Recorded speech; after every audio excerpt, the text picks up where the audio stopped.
बताने वाली हूँ द्रौपदी के राज के बारे में, जो कि बहुत ही रहस्यमय राज है, जो कि आपने कभी नहीं जाना होगा। तो चलिए आज हम आपको उस राज के बारे में बताते हैं। महाभारत की कहानी में ऐसा बहुत कुछ हुआ है जिसकी कल्पना कर पाना भी मुमकिन नहीं था। इस श्रेणी में द्रौपदी का 5 भाइयों की पत्नी होना मुख्य तौर पर देखा जा सकता है। ईर्ष्या, धन संपत्ति का लालच, मानसिक भटकाव, प्रतिशोध की भावना, घमंड और मानसिक धुंध सभी तत्व इस कहानी में मौजूद हैं।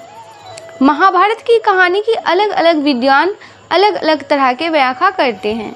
महाभारत से संबंधित कई लोकप्रिय कथाएं भी मिलती हैं।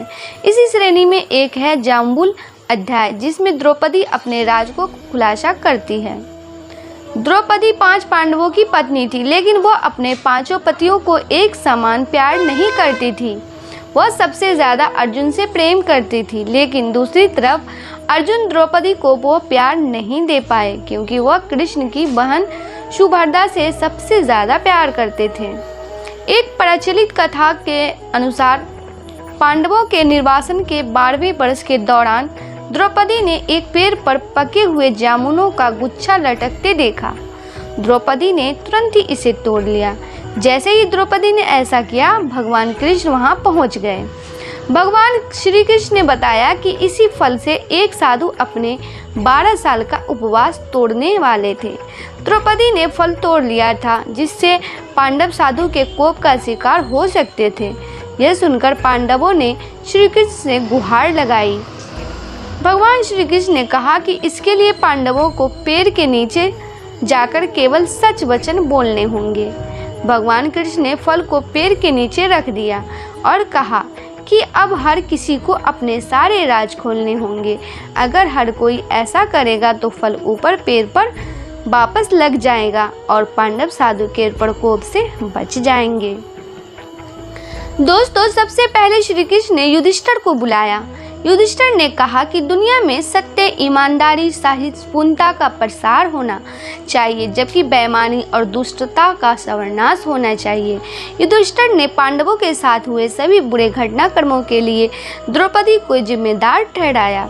युधिष्ठिर के सत्य वचन कहने के बाद फल जमीन से 2 फीट ऊपर आ गया। अब श्री कृष्ण ने भीम से बोलने के लिए कहा। साथ ही श्री कृष्ण ने भी भीम को चेतावनी दी कि अगर तुमने झूठ बोला तो फल जलकर राख हो जाएगा। भीम ने सबके सामने स्वीकार किया कि खाना, लड़ाई, नींद और सेक्स के प्रति उसकी आसक्ति कभी कम नहीं होती है। भीम ने कहा कि वह धृतराष्ट्र के सभी पुत्रों को मार देंगे। युधिष्ठिर के प्रति उसके मन में बहुत श्रद्धा है, लेकिन जो भी उसके गधे का अपमान करेगा वह उसे मृत्यु के घाट उतार देगा। इसके बाद फल 2 फीट और ऊपर चला गया। दोस्तों, अब अर्जुन की बारी थी। अर्जुन ने कहा कि प्रतिष्ठा और प्रसिद्धि मेरी जिंदगी से ज़्यादा मुझे प्रिय है। जब तक मैं युद्ध में कर्ण को मार नहीं दूंगा, तब तक मेरे जीवन का उद्देश्य पूरा नहीं होगा। मैं इसके लिए कोई भी तरीका अपनाऊंगा, चाहे वो धर्म विरुद्ध ही क्यों ना हो। अर्जुन ने भी कुछ नहीं छुपाया। अर्जुन के बाद नकुल और सहदेव ने भी कोई रहस्य न छिपाते हुए सब सच सच कह दिया। अब केवल द्रौपदी बची थी। द्रौपदी ने कहा कि मेरे 5 पति मेरी 5 ज्ञानेंद्रियों यानी कि आँख, कान, नाक, मुंह और शरीर की तरह है। मेरे 5 पति हैं, लेकिन मैं उन सभी के दुर्भाग्य का कारण हूँ। मैं शिक्षित होने के बावजूद बिना सोच विचार कर किए गए अपने कार्यों के लिए पछता रही हूँ। लेकिन द्रौपदी की यह सब बोलने के बाद भी फल ऊपर नहीं गया। तब श्री कृष्ण ने कहा कि द्रौपदी कोई रहस्य छुपा रही है। दोस्तों, तब द्रौपदी ने अपने पतियों की तरफ देखते हुए कहा, मैं आप 5 से प्यार करती हूँ, लेकिन मैं किसी 6वें पुरुष से भी प्यार करती हूँ। मैं कर्ण से प्यार करती हूँ। जाति की वजह से उससे विवाह नहीं करने का मुझे अब पछतावा होता है। अगर मैंने कर्ण से विवाह किया होता तो शायद मुझे इतने दुख नहीं झेलने पड़ते। तब शायद मुझे इस तरह के कड़वे अनुभवों से होकर नहीं गुजरना पड़ता। यह सुनकर 5 पांडव हैरान रह गए, लेकिन किसी ने कुछ कहा नहीं। द्रौपदी के सारे रहस्य खोलने के बाद श्री कृष्ण के कहे अनुसार फल वापस पेड़ पर पहुंच गया। इस घटना के बाद से पांडवों को यह एहसास हुआ कि 5 बहादुर पतियों के होने के बावजूद वह अपनी पत्नी की जरूरत के समक्ष रक्षा करने नहीं पहुँचे।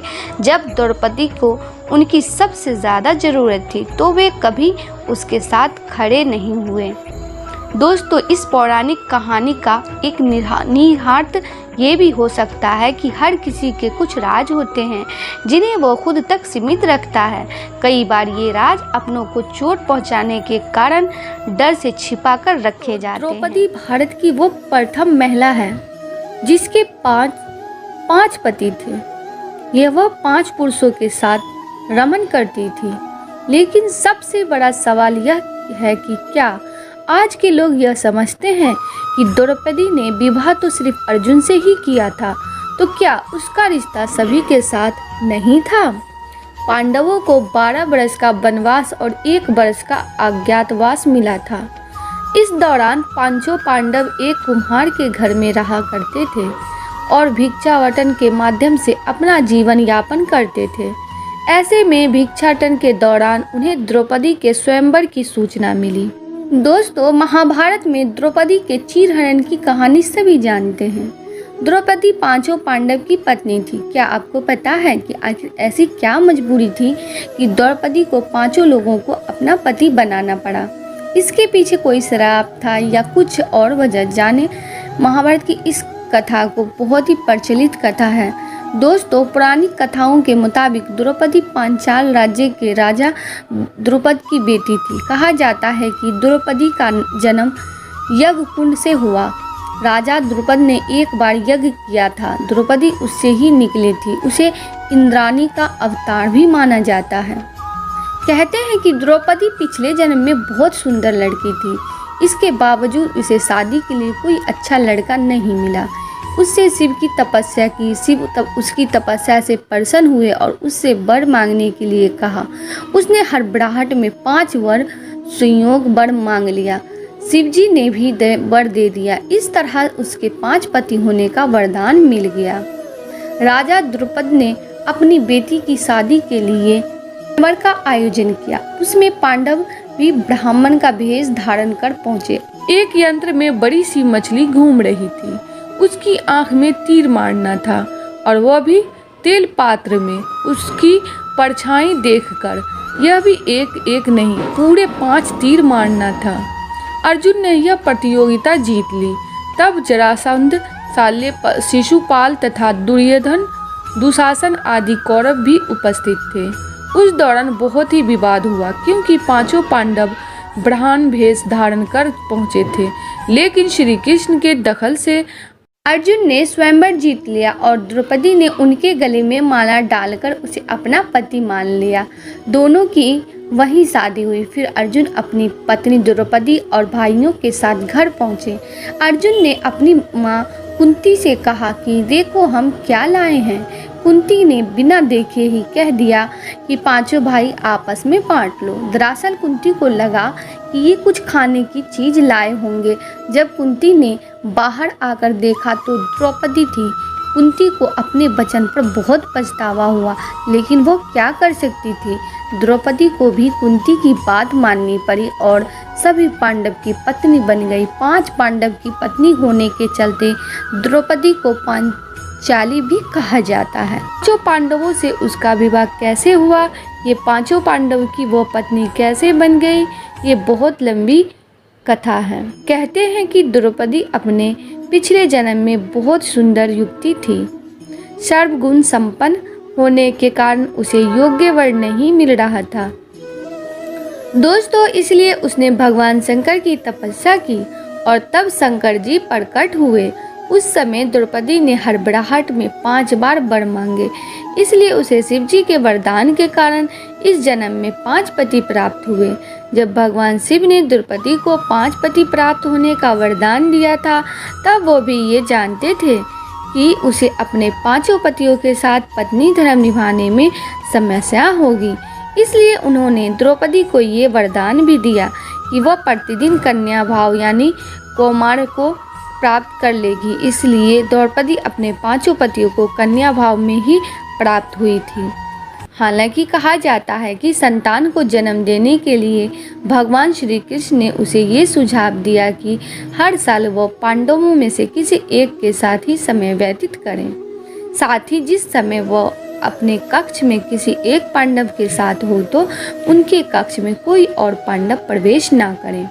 यदि कोई पांडव ऐसा गलती से भी कर लेता है तो उसे 1 वर्ष का देश निकाला जाता है, यानी कि देश से निकाल दिया जाता है।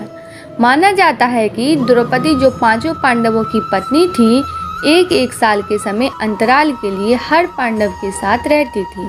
उस समय किसी दूसरे पांडव को द्रौपदी के आवास में घुसने की अनुमति नहीं थी। इस नियम को तोड़ने वाले 1 साल तक देश से बाहर रहने का दंड था। एक बार यह दंड अर्जुन को भुगतना भी पड़ा था। अर्जुन और द्रौपदी की 1 वर्ष की अवधि अभी अभी समाप्त हुई थी और द्रौपदी युधिष्ठिर के साथ 1 वर्ष का समय शुरू हुआ था। अर्जुन भूलवश द्रौपदी के आवास पर ही अपना 3 धनुष भुलाए, पर किसी दुष्ट से ब्राह्मण के पशुओं की रक्षा के लिए ही उन्हें उसी समय इसकी जरूरत पड़ी। अतः क्षत्रिय धर्म का पालन करने के लिए तीर धनुष लेने के लिए नियम तोड़ते हुए वह द्रौपदी के निवास में घुस गए। उस दौरान द्रौपदी युधिष्ठिर के साथ में थे। बाद में इसके दंड स्वरूप अर्जुन 1 साल के लिए राज्य से बाहर चले गए। इसी 1 साल के वनवास के दौरान अर्जुन की मुलाकात उलूपी से हुई और वह अर्जुन पर मोहित हो गई। ऐसे में वह उन्हें खींचकर अपने नागलोक में ले गई और उनके अनुरोध करने पर अर्जुन को उससे विवाह करना पड़ा।